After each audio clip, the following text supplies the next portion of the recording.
On les appelle les néo-ruraux, des citadins qui en ont assez du métro boulot dodo. Ils quittent tout pour s'installer à la campagne.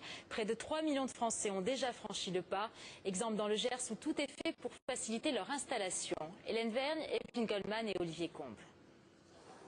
La Défense en banlieue parisienne, c'est l'univers quotidien de ce jeune graphiste. Esthétique pour certains, étouffant pour lui. Dans un mois, il quitte tout pour la Gascogne, avant tout pour ses enfants. Je vois pas quelle perspective je leur offre en restant ici. Trouver du boulot, aller bosser le matin et c'est ça la vie. Non, je crois pas, non, il y a d'autres choses à découvrir. 700 km plus au sud, le Gers, département le plus rural de France. Les jeunes cadres qui rêvent d'une meilleure qualité de vie, le club Solo met tout en œuvre pour les séduire, de la recherche de maisons à l'aide à la création d'entreprises. On essaie de faire venir une cible bien spécifique d'entrepreneurs.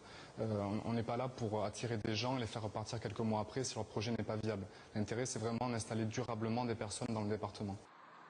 Ces 2 dernières années, 150 personnes ont sauté le pas.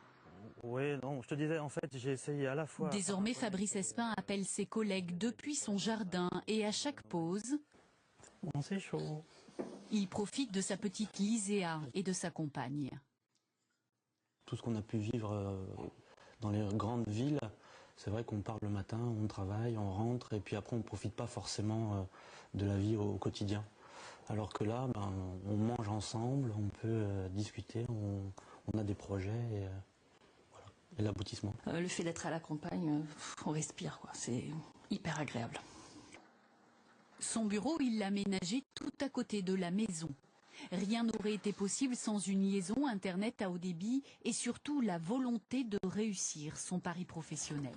On est quand même à la campagne, j'ai un bureau qui est ici à côté de la maison et aucune grosse entreprise viendra me chercher ici si je ne fais pas la démarche d'aller la chercher.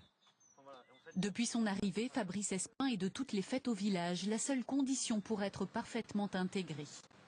On compterait aujourd'hui en France près de 3 millions de néo-ruraux.